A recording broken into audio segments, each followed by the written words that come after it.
باقی قربانی کے اندر افضل جانور یہ ہے کہ جو خوبصورت ہو، صحت مند ہو، اور خصی جانور کی قربانی کرنا افضل ہے۔ چونکہ قربانی جو ہے یہ ایک عظیم و شان عبادت ہے، تو اس کے عبادت ہونے کا تقاضا یہ ہے کہ آدمی ایسا جانور خریدے جو ہر قسم کے عیب سے پاک ہو۔ تو عام طور پر مسلمان اس کی کوشش بھی کرتا ہے کہ اس میں کوئی عیب نہ ہو، لیکن پھر بھی بسا ہوگا چھوٹا موٹا عیب جو ہے وہ نکل آتا ہے، تو شریعت نے اس کی کچھ رخصت دی ہے۔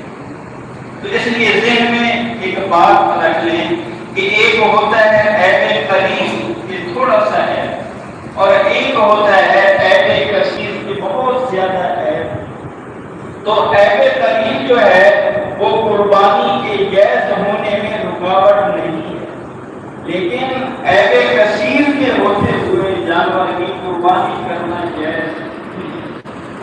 اب کون سا عیب معتبر ہے کہ جس کے ہوتے ہوئے قربانی کی جا سکتی ہے، اور کس عیب کے ہوتے ہوئے جانور کی قربانی کرنا جائز نہیں ہے؟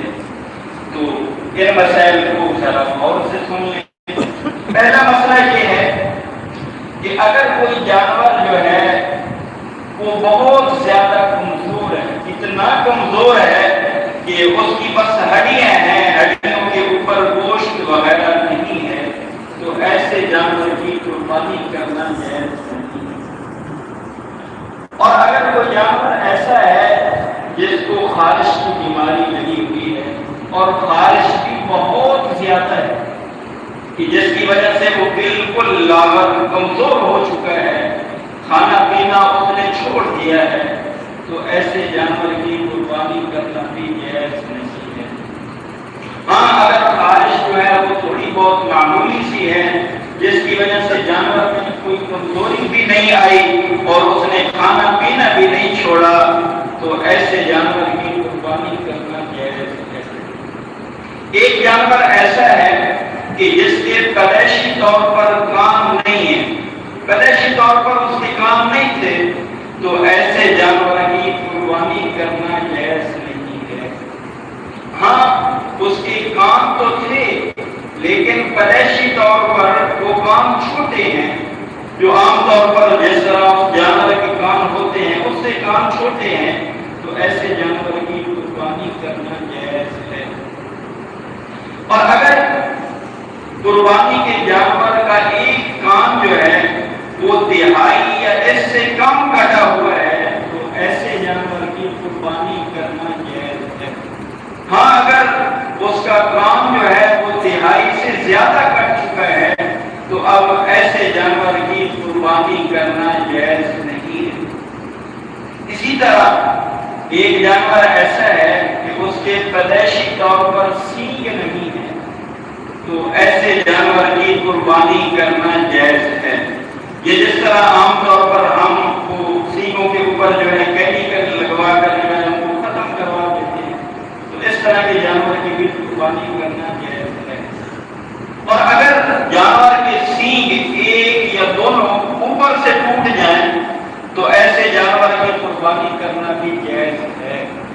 اسی طرح اگر اس کے جو سینگوں کے اوپر سے خول اتر جائے، تو ایسے جانور کی قربانی کرنا بھی جائز ہے۔ ہاں اگر اس کا سینگ ایک یا دونوں بالکل جڑ سے اکھڑ گئے ہیں، تو پھر ایسے جانور کی قربانی کرنا جائز نہیں ہے۔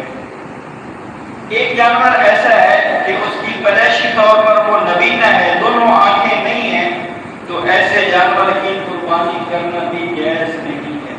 اور اگر کوئی جانور جو ہے وہ کانا ہے کہ ایک آنکھ بالکل ختم ہے، تو ایسے جانور کی قربانی کرنا بھی جائز نہیں ہے۔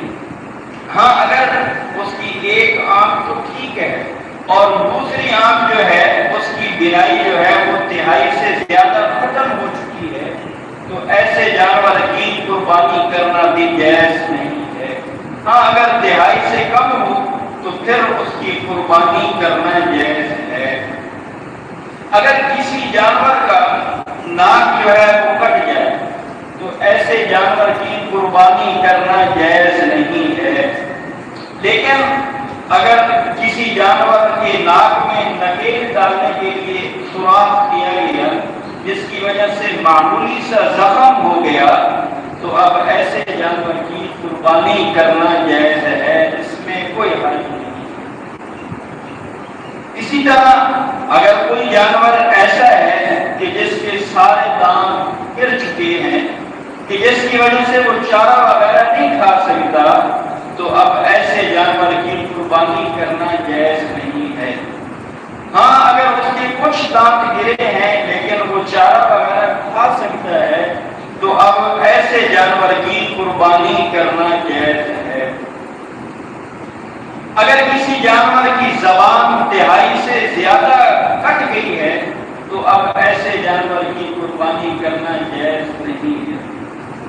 اگر کسی جانور کے پاؤں جو ہے ایک ٹانگ اس کی زخمی ہو گئی، اب وہ 3 ٹانگوں پر چل رہا ہے، وہ جو چوتھی ٹانگ ہے چلتے وقت اس کو زمین پر ٹیکتا نہیں ہے، اس کے ذریعے سہارا نہیں لیتا تو ایسے جانور کی قربانی کرنا جائز نہیں ہے۔ ہاں اگر وہ چلتے وقت اس ٹانگ کا بھی سہارا لیتا ہے، اس کو زمین پر رکھتا ہے تو اب ایسے جانور کی قربانی کرنا جائز ہے۔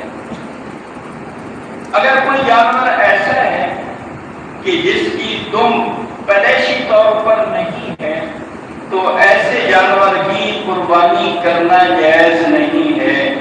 ہاں دم تو ہے لیکن پیدائشی طور پر چھوٹی ہے تو ایسے جانور کی قربانی کرنا جائز ہے۔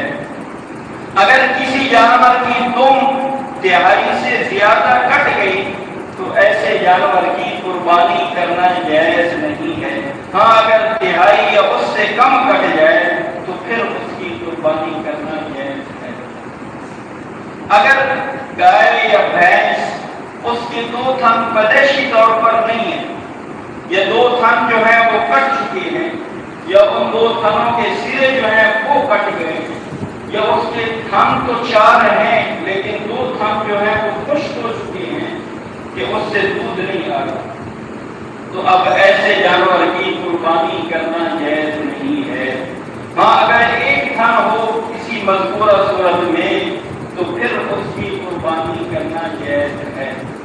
اور اگر بکری جو ہے اس کا ایک تھن پیدائشی طور پر نہیں ہے یا ایک تھن جو ہے کٹ گیا ہے یا اس کا سرا کٹ گیا ہے یا ایک تھن جو ہے وہ بالکل خشک ہو گیا ہے کہ اس سے دودھ نہیں آ رہا تو اب ایسے جانور کی قربانی کرنا جائز نہیں ہے۔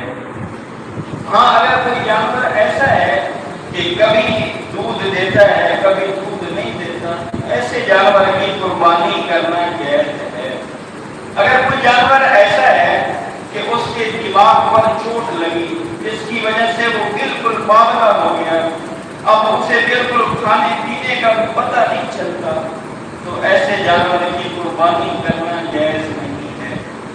ہاں اگر جو ہے چوٹ کچھ تھوڑی لگی ہے جس کی وجہ سے اسے کھانے پینے کا تو پتہ ہے تو پھر ایسے جانور کی قربانی کرنا جائز ہے۔